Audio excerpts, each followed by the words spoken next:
अस्सलामुअलैकुम दोस्तों। The deep dive podcast में आपका वेलकम है, जहां हम गहरी बातों को आसान लफ्जों में समझते हैं। आज हम उस किताब की शुरुआत कर रहे हैं जो सदियों से इंसानियत की रहनुमाई कर रही है, कुरान करीम।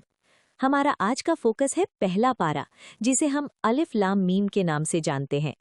इस सफ़र में हम फ़तेह मोहम्मद जालंधरी साहब के मशहूर उर्दू तर्जुमे को बुनियाद बनाएंगे, क्योंकि उन्होंने बड़े ही सीधे और दिलनशीन अंदाज में इन बातों को बयान किया है। चलिए शुरू करते हैं इस रूहानी और नफ्सियाती यानी साइकोलॉजिकल सफ़र को। पता है, जब हम किसी नई किताब को खोलते हैं तो अक्सर पहला चैप्टर इंट्रोडक्शन होता है। मगर कुरान की शुरुआत एक ऐसी सूरा से होती है जो खुद में एक पूरी कायनात है। सूरा अल फातिहा। इसे उम्मुल किताब यानी किताब की माँ कहा जाता है। लेकिन अगर हम एक रीडर के पॉइंट ऑफ व्यू से देखें तो ये एक्चुअली एक कॉन्वर्जेशन की शुरुआत है ना? बिल्कुल सही कहा आपने। फातिहा का मतलब ही होता है खोलने वाली। ये वो दरवाज़ा है जहाँ से इंसान खुदा की तरफ दाखिल होता है। इस सूरा में आयत 1 से 5 तक इंसान खुदा की तारीफ करता है, उसे रब्बुल आलमीन यानी तमाम जहानों का पालन वाला मानता है। मगर जो सबसे अहम मोड़ आता है वो है आयत नंबर 6, इहदिना सिरातल मुस्तकीम, यानी हमें सीधा रास्ता दिखा। ये तो वही बात हो गई कि हम भीड़ में खो गए हैं और हमें एक जीपीएस की जरूरत है, हम रास्ता मांग रहे हैं। हाँ, और दिलचस्प बात यह है कि जैसे ही हमने रास्ता मांगा, फातिहा खत्म हो गई और फौरन सूरा अल बकरा शुरू हो गई। जैसे खुदा कह रहा हो, तुमने रास्ता मांगा, ये लो रास्ता, ये है वो किताब। लेकिन शुरुआत कैसे होती है? 3 रहस्यमयी अल्फाज से, अलिफ लाम मीम। इनका मतलब कोई नहीं जानता। ये इसलिए है ताकि इंसान पहले ही पल में ये समझ ले कि उसका इल्म लिमिटेड है और खुदा का इल्म अनलिमिटेड। फिर फौरन क्लेम आता है आयत नंबर 2 में, ज़ालिकल किताबु ला रैब फीह, यानी इस किताब में कोई शक नहीं है। आज के दौर में जहां हर चीज पर सवाल उठाया जाता है, वहां ये क्लेम बहुत बड़ा है। ये उन लोगों के लिए गाइडेंस है जो तकी हैं। बिल्कुल। और यहाँ से कुरान इंसानी फितरत यानी ह्यूमन साइकोलॉजी का एक बेहतरीन एनालिसिस पेश करता है। इंसान को 3 कैटेगरीज में बांटा गया है। पहला ग्रुप है मुत्तकीन यानी बिलीवर्स का, आयत 2 से 5 तक। इनकी पहली खूबी ये है कि ये गैब पर ईमान रखते हैं। गैब यानी वो सच्चाइयाँ जो हम अपनी इन आंखों से नहीं देख सकते, जैसे खुदा, फरिश्ते और मरने के बाद की जिंदगी। ये सिर्फ बातें नहीं करते, ये नमाज कायम करते हैं और अपनी कमाई में से दूसरों पर खर्च करते हैं। इनका माइंडसेट गिविंग का है, होर्डिंग का नहीं। ये वो लोग जो रास्ते पर चलने को तैयार हैं, मगर उनका क्या जो दरवाजे पर ही रुक गए। उनका जिक्र है आयत नंबर 6 और 7 में। इन्हें काफिल कहा गया है। ये वो लोग हैं जिन्होंने सच को देखकर भी इनकार कर दिया। कुरान कहता है कि अल्लाह ने उनके दिलों और उनके कानों पर मोहर लगा दी है। इसका मतलब ये नहीं कि खुदा ने उन्हें मौका नहीं दिया, बल्कि उनका अपना तकब्बुर इतना ज्यादा था कि उन्होंने खुद ही अपने दरवाजे बंद कर लिए। जब इंसान ट्रुथ के लिए ब्लाइंड हो जाता है तो फिर उसे कोई निशानी नजर नहीं आती। मगर सबसे ज्यादा स्पेस जिस ग्रुप को दी गई है वो है तीसरा ग्रुप, मुनाफिक यानी हिपोक्रिट्स का। आयत 8 से लेकर 20 तक सिर्फ उन्हीं की बात है। ये ग्रुप आज के जमाने में भी सबसे ज्यादा पाया जाता है। जी हाँ, और ये ग्रुप सबसे ज्यादा खतरनाक है क्योंकि ये डबल फेस्ड होते हैं। ये कहते हैं कि हम ईमान लाए, मगर इनके दिलों में चोर होता है। वो अल्लाह और मोमिनों को धोखा देना चाहते हैं, मगर कुरान कहता है कि वो दरअसल खुद को धोखा दे रहे हैं। उनके दिलों में एक बीमारी है, शक और लालच की बीमारी। कुरान उनकी हालत को समझाने के लिए 2 बहुत ही पावरफुल एग्जाम्पल्स देता है। वो आग और बिजली वाली मिसाल जरा विस्तार में समझाएं। देखिए, पहली मिसाल है उन लोगों की जो अंधेरे में हैं और आग जलाते हैं। जब चारों तरफ रोशनी होती है और उन्हें रास्ता दिखने लगता है तो खुदा उनकी रोशनी छीन लेता है। इसका साइकोलॉजिकल मतलब ये है कि उन्हें हक समझ तो आया, मगर उन्होंने अपने लालच की वजह से उसे खो दिया। बारिश वाली मिसाल, वो तो बिल्कुल सिनेमैटिक लगती है। हाँ, आयत 19 और 20 में है वो।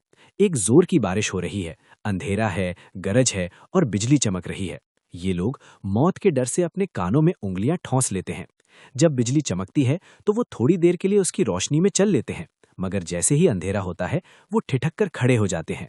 ये वो लोग हैं जो सिर्फ तब तक धर्म यानी रिलीजन या सच्चाई के साथ हैं जब तक उन्हें कोई बेनिफिट मिल रहा हो। जैसे ही कोई कुर्बानी देनी पड़े या मुश्किल आए, वो रुक जाते हैं।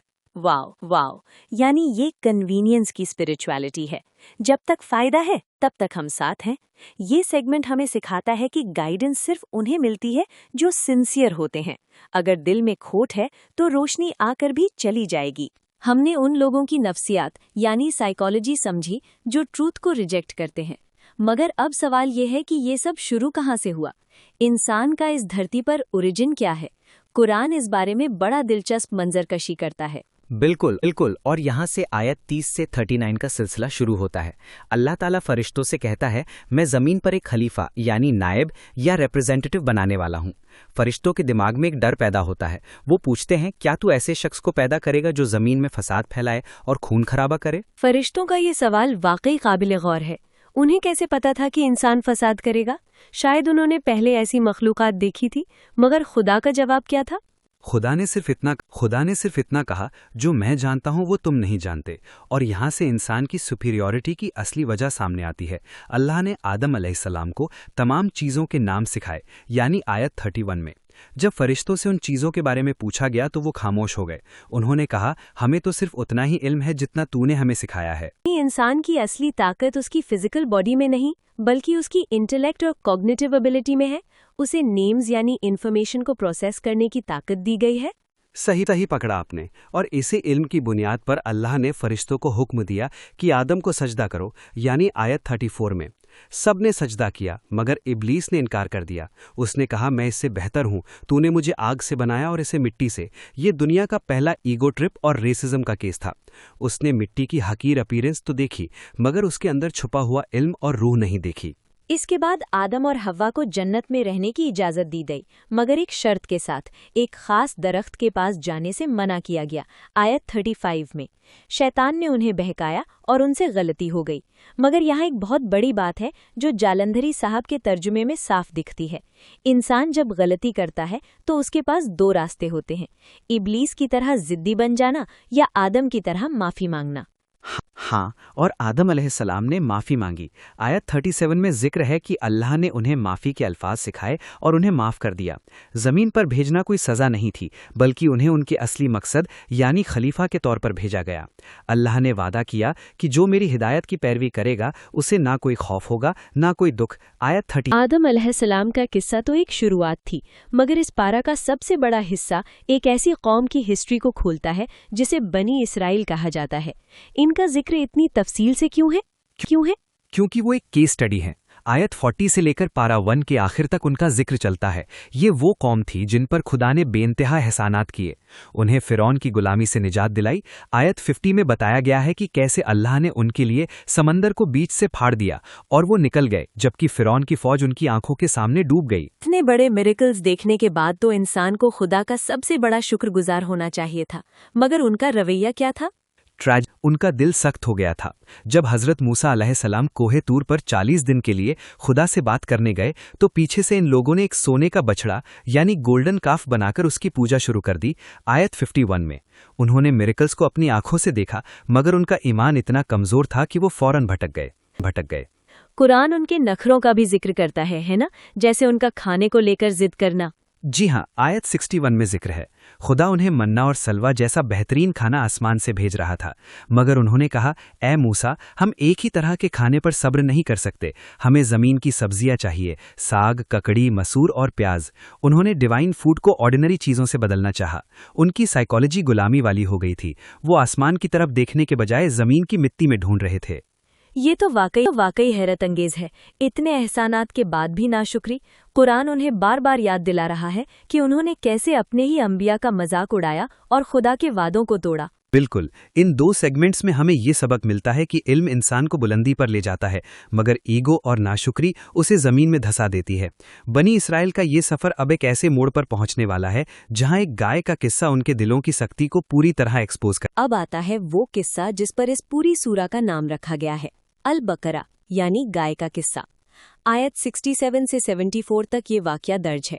सुनने में तो ये एक पुराना किस्सा लगता है, मगर इसके पीछे की साइकोलॉजी आज भी हमारे कॉर्पोरेट और सोशल सिस्टम्स में दिखती है। सही कहा। हुआ ये था कि एक कत्ल हो गया और कातिल का पता नहीं चल रहा था। हजरत मूसा अलैहिस्सलाम ने अल्लाह के हुक्म से कहा, एक गाय ज़िबह करो। अब देखिए, हुक्म बहुत सिंपल था, एक गाय लो और उसे ज़िबह कर दो। मगर उन लोगों ने क्या किया, उन्होंने एनालिसिस पैरालिसिस शुरू कर दिया। हाँ, उन्होंने सवाल पर सवाल दाग दिए। वो कैसी हो, उसका रंग क्या हो, वो काम क्या करती हो। जालंधरी साहब के तर्जुमे में ये डायलॉग बड़ा दिलचस्प है। वो बार बार मूसा अलैहिस्सलाम से पूछ रहे थे ताकि उन्हें ये काम न करना पड़े। उनका मकसद डिटेल्स जानना नहीं था, बल्कि डीले करना था। एग्जैक्टली, वो ढूंढ रहे थे कि कोई ऐसी लूप होल मिल जाए जहां उन्हें हुक्म ना मानना पड़े। आखिर में उन्होंने एक ऐसी गाय ढूंढ ली जो चमकीले पीले रंग की थी और खेत में कभी काम नहीं करती थी। उन्होंने उसे ज़िबह किया और अल्लाह ने उसके जरिए कातिल को एक्सपोज कर दिया। मगर इसका रिजल्ट क्या निकला? आयत 74 में अल्लाह कहता है, सुम्मा कसत कुलूबुकुम, यानी इतने निशानियां देखने के बाद भी तुम्हारे दिल सख्त हो गए, पत्थर से भी ज्यादा सख्त। पत्थर से भी ज्यादा सख्त, ये तो बहुत बड़ी बात है। हाँ, क्योंकि पत्थर से तो कभी कभी चश्मे फूट पड़ते हैं, मगर इनका दिल इतना रिजिड हो गया था कि खुदा का खौफ और नरम दिली वहां से खत्म हो चुकी थी। जब इंसान लॉजिक को ओबीडियंस से बचने का बहाना बना लेता है तो दिल पत्थर बन जाता है। इसके बाद पारा 1 में एक बहुत ही मिस्टीरियस टॉपिक आता है, जादू और हारूत मारूत का किस्सा। आयत 102 में इसका जिक्र है। आजकल भी लोग इन चीजों के पीछे पागल रहते हैं। जी, बाबुल में 2 फरिश्ते उतरे गए थे, हारूत और मारूत। वो लोगों को जादू सिखाते थे, मगर पहले वार्निंग देते थे कि हम सिर्फ एक आजमाइश हैं, तुम इसे सीख कर अपना ईमान मत खोना। मगर लोग उनसे वो जादू सीखते थे जिससे मियाँ बीवी में ली जाए। कितनी अजीब बात है ना। इंसान हमेशा ऐसी ताकत ढूंढता है जिससे वो दूसरों की जिंदगी कंट्रोल कर सके, बजाय इसके कि वो खुद को कंट्रोल करे। बिल्कुल, जालंधरी साहब के अल्फाज में ये साफ है कि कोई भी जादू अल्लाह की मर्जी के बिना किसी का नुकसान नहीं कर सकता। लेकिन वो लोग शॉर्टकट्स के पीछे अपनी आखिरत बेच रहे थे। उनके अंदर हसद इस कदर बढ़ गई थी कि वो नए पैगंबर को सिर्फ इसलिए रिजेक्ट कर रहे थे क्योंकि वो उनकी अपनी मर्जी की कौम से नहीं आए थे। अब हम पारा 1 के आखिरी मोड़ पर हैं, जहां हजरत इब्राहीम अलैहिस्सलाम का जिक्र आता है। इन्हें तो इमाम उन्नास यानी इंसानियत का लीडर कहा गया है। इब्राहीम अलैहिस्सलाम की जिंदगी इम्तिहानों से भरी थी। आयत 124 में जिक्र है कि जब अल्लाह ने उन्हें कई बातों से आजमाया और वो हर टेस्ट में पास हुए, तब अल्लाह ने उन्हें लीडरशिप दी। उन्होंने अपने बेटे हजरत इस्माइल अलैहिस्सलाम के साथ मिलकर काबा की बुनियादें खड़ी की। आयत 127 में मैंने देखा है कि जब वो दीवार उठा रहे थे तो वो बड़ी खूबसूरत दुआ कर रहे थे, रब्बना तकब्बल मिन्ना, यानी ऐ हमारे रब, हमसे ये खिदमत कबूल फरमा। यही तो असली सबमिशन है। इतना बड़ा काम कर रहे हैं, खुदा का घर बना रहे हैं, लेकिन दिल में गर्व नहीं बल्कि ये डर है कि कहीं कबूल ना हो। उन्होंने दुआ की थी एक ऐसे रसूल के लिए जो उनकी नस्ल में से उठे और लोगों को किताब और हिकमत सिखाए। आयत 129 में, और वही दुआ सदियों बाद पूरी हुई। इब्राहीम अलैहिस्सलाम का रास्ता दीन हनीफ था, बिल्कुल सीधा, बिना किसी मिलावट के। तो दोस्तों, आज का ये सफर पारा 1 की गहराइयों में यहाँ मुकम्मल होता है। हमने सूरा फातिहा से रास्ता मांगा, सूरा बकरा में इंसानी दिमाग के पैटर्न्स को समझा, आदम अलैहिस्सलाम से अपना मकसद जाना और बनी इसराइल की गलतियों से सबक लिया। जालंधरी साहब के तर्जुमे को पढ़ते हुए हमें ये समझ आता है कि कुरान सिर्फ एक पुरानी कहानी नहीं है, बल्कि हमारे आज का आईना है। अल्लाह हमें बता रहा है कि मुत्तकी बनना है तो ईमान और अमल दोनों जरूरी हैं। पॉडकास्ट खत्म करने से पहले एक सवाल हमारे लिसनर्स के लिए, क्या हमारे दिल भी गाय वाले किस्से की तरह बहानों के पीछे छुपे हैं, या हम इब्राहीम अलैहिस्सलाम की तरह हर हाल में सबमिट करने के लिए तैयार हैं? अगले एपिसोड में हम पारा 2 की बात करेंगे, जहां किबला बदलने की कहानी और जिंदगी के नए कवानीन हमारा इंतजार कर रहे हैं। तब तक के लिए अपना ख्याल रखें और गौर व फिक्र करते रहें। शुक्रिया और खुदा हाफिज।